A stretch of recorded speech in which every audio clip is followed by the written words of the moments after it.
my fellow dirty gardeners. I'm so happy to see you all. It is so great to be done winter. I think it's like mid-February. So we've had our cold snap, which we always have in February. And I think that means it's time to get shit done, get her done. And I'm so excited. Oh my God. I walked through the garden for the first time today in months. And everything is coming up. I just dropped my glasses. Hang on a sec here. Everything coming up. Lots of buds, lots of little nubbins on the bushes. Lots of, that's what I mean by buds. Lots of shoots. Lots of weeds.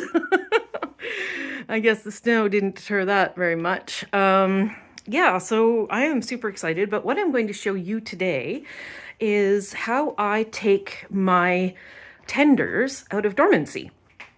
So I've got a bunch of things here. I'll turn the camera around just a sec here if I can figure out how to do that. Let me put on my glasses. Yeah. And I turn the finger. Okay, you know what? I'm gonna have to stop it and turn it around because I'm probably just gonna close it anyway. So hang on a sec. Okay, so we have colocasias, calla lilies, alocasias. I also have some bulbs. These are anemones, and I think I have a couple of other fun ones in here. I don't think these are going to survive, or have survived. Caladium. I'm going to give it a go, but I think they're pretty much desiccated to the point of death. But you never know, right? This is an alocasia as well. Yes. Okay. So I've got all these things that have been in dormancy. They've been in my house in a room that has minimal heat, and I have not watered any of them. The weeds obviously are doing just fine because these were all outside last year, right? So in the summertime, so they've got weeds, no problem. And these ones are starting to come up because they've recognized that there's more light. Woohoo! And this one never actually went dormant. I mean, parts of it did, but it's still got healthy, happy leaves, and that was 2 months without watering it. So pretty hardcore, pretty happy. However, I did notice that there are aphids, and I saw a white fly today inside the house. And I've been trying to sort of spray them, but boy, are they ever tenacious motherfuckers. So I'm going to treat this as if these are not growing. I'm going to treat it as if the bulb is completely dormant. And I will show you how I do that. I'm going to plant these guys out here as well, because at this point, you could do them inside, which would probably be optimal. I'm going to do them in my greenhouse because it's not warm, but it's also completely protected from wind and frost. So they should be totally fine. I just noticed seeds. So that's kind of cool. 2 seed pods. I might try and collect those and see if I can grow them. This is a calla lily, and a really pretty one at that. So that's kind of cool. I wasn't there when they did that. So, okay, I'm going to set up my camera on the tripod, and I'm going to show you my process. I might not be able to use audio because I do not have one of those cute little fuzzy mics, and the camera will be a little further away, but I'm going to give it a go and see what happens. Okay. Hey, okay, just testing it works. Oh yeah, so, hey baby. What do you think of this? This point of view is pretty sexy, huh? You know, and you can almost see down my shirt. Not that you don't want to. But I don't know why I said that. That's just me being me. Okay, so supply list. Just really quickly here. I have potting soil, indoor potting soil. I use the My Soil brand from Cinnabar Valley. It's amazing, really good quality. Doesn't have like tons of rocks or any of that kind of crap in it. Nice moisture retention, but also good drainage. So you'll need that. You'll need tags if you don't already have them made up. You'll need a bucket for your old soil. This is what I do. I take the soil off of the old bulbs and keep them, and then put them in my compost. Put the soil in the compost. You will also need secateurs and maybe a knife, depending on how tough your plants are. I think that's about it. Oh, that baby's ready for a new pot. Look at that, hey? I think I'll have to put it into a bigger one. Okay. Cut off all this old growth to get rid of these things that are infesting it. So I've been yakking away without realizing that the fucking thing was off. Oh my god! I have no idea how much I missed. I got a bigger pot and I put the thing in a bigger pot. Now I'm going to work on the next one, but I'm going to do them all and then I'll just speed up the process because it's going to be boring as fuck if you watch me replant like 6 or 7 plants in new pots. The one thing to keep in mind is that this is also a really good time to divide them if they can be divided and you want to divide them, and also to pot them into larger pots if they need it. Like a lot of my cannas, I put them in the pond last summer and they just exploded. So a lot of them are going to need to be divided and or put into really big pots because they're just like, they grew 8 feet tall and the roots were literally splitting the pot open. So that's another thing to keep in mind. But now I'm going to be quiet, and if I remember, and I'm going to pot up the rest of these things for you.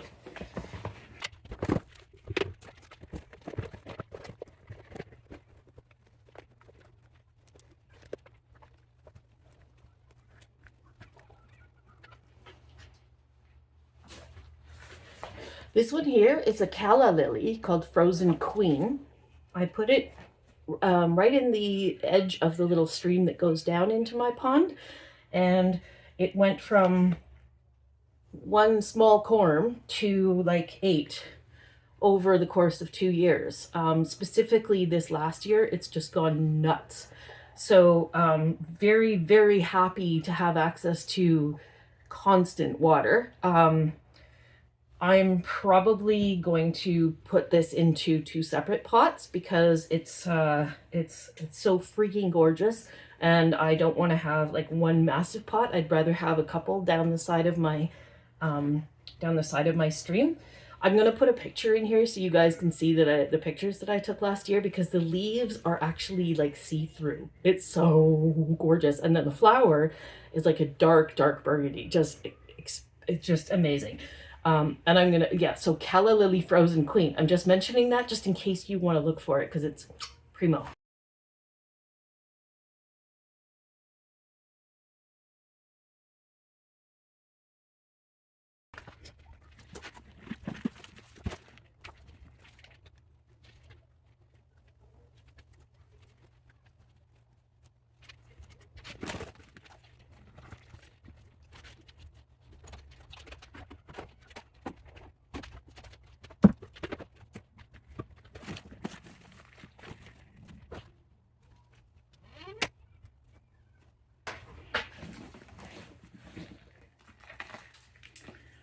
One thing I quickly have to say, when I got this greenhouse last year, I made these benches and I made them quite high. They're up to my natural waist, so just above my belly button, a couple inches above my belly button. And I have to say, it is amazing because I am having a lot of back issues this last year. I tore a couple of ligaments in my back, and so I'm having to do things a little bit differently. Normally I would do all this inside, but my desk inside is quite a bit lower and it just makes my back scream. But having this up higher has made such a difference. Like I can feel it, but it's not like immediately causing me to feel pain. So if you are getting into doing a greenhouse and thinking of building your own benches or even ordering benches, if you can, make them adjustable so that they're higher. Well worth it.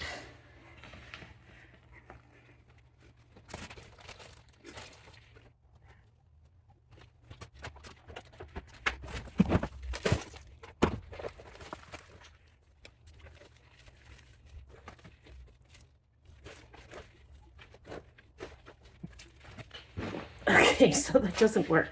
I decided to experiment. This is a tuberous begonia that I got at the nursery last year, and I decided to experiment with with leaving it in the pot that I had it in over the summer and just bringing it in and to see if that would work, but it's completely desiccated and I have no begonia.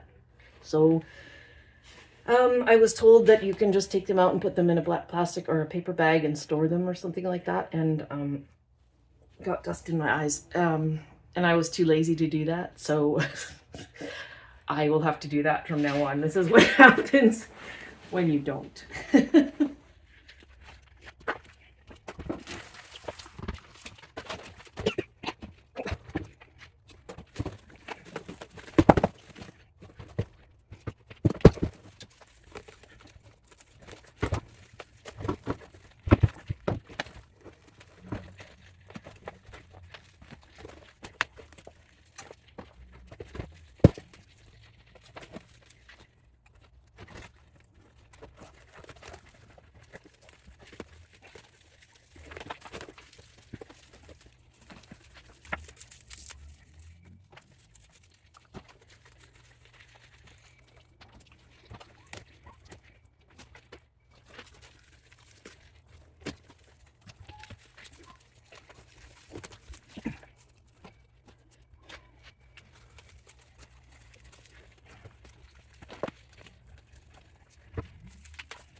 So part of the reason that I replace the soil each year is because a lot of these things, oops, that's attractive, huh?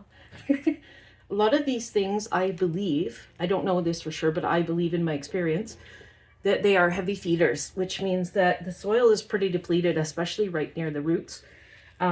So I find it's just probably better to get brand new soil, clear off all the old soil, put in new soil, and it's also better for moisture retention, because if you find that like a lot of this soil here, obviously it hasn't been watered for months, so it's pretty really dry. If you're getting this stuff that's in between all the roots and everything like that, and you don't repot that, that's not good for like getting water to the roots in the new pot. So it's just kind of like, you know, getting a mat cut out of your hair or something, you know, so that the shampoo can get to your roots. Something like that. Anyway, that's why I do it.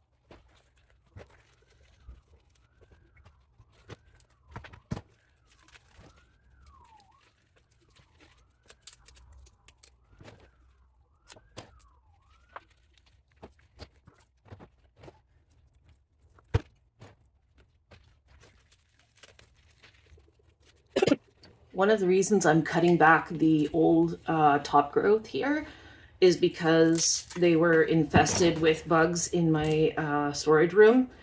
And so all of this dead old soil is a good place for them to, for the bug eggs and stuff to live. So I'm taking it off because I do not want everything in my greenhouse to get infested with those things. That would just be a royal pain in the ass. So all of this is going to go out into the to the compost pile as soon as I'm done. But yeah, I mean, normally like old growth would be good to leave just to protect the crown a little bit, but in this case, I think it's going to be more detrimental. Another option is that you could just dip them into like a mild soapy water, which would also help to remove a lot of this crap here. So if you are inclined, you know, like if I was inside, I might do that. But since I'm outside in my greenhouse, I'm not going to bother with all that work. But that is another way that you could try and get rid of some of the bugs that might be living in there.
Ah. So it looks like I did try the paper bag method, and that didn't work. I mean, I don't know for sure. Maybe that's viable.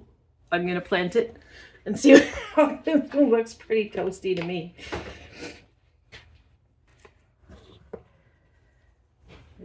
They feel like wet paper towel. I don't know.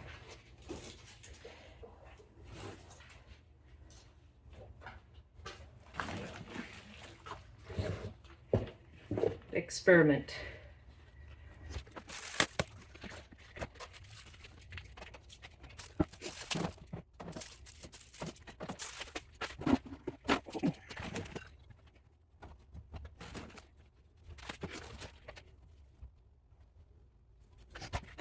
So the last thing I'm going to do, these are cute little cyclamens that I bought last fall. One is nice hot pink, pink red. I'm just going to do the same thing. I'm going to remove all the top growth and replant the corn.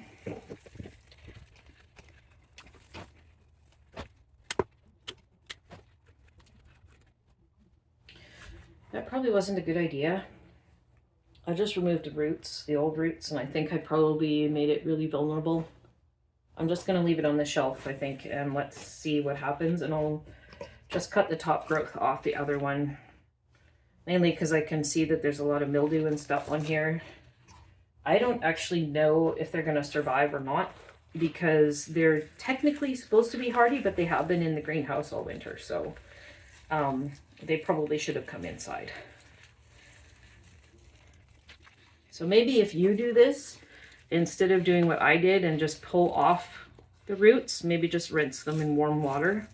That's a much healthier looking corn. This one doesn't look good at all. So this one's pretty much white.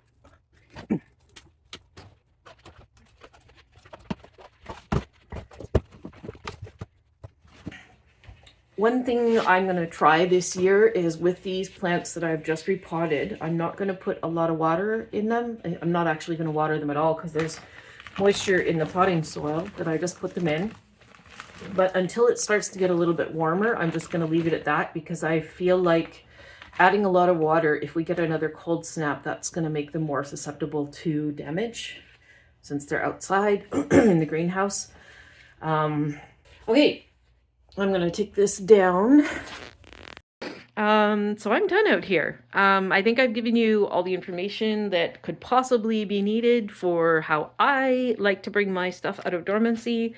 But if you have any questions, do feel free to post them below. And if I know the answer, I will answer them. I'm pretty new to doing overwintering of half hardy stuff. I just noticed 2 more that my son brought in for me. But anyway, that can be separate. But I've had really, really good success for probably like 4 years now using this method. So if you have anything that you can share also, especially about the friggin' begonias, I would be grateful to hear it, because I would like to be able to share that knowledge with others. And of course, I would like to be able to overwinter my own in case these ones are not actually viable. I'd like to figure out how to do it properly. So feel free to let me know that. And I hope that you guys have learned something new about how to overwinter your good stuff, the fun stuff, the tropicals and the subtropicals. Peace out, bitches.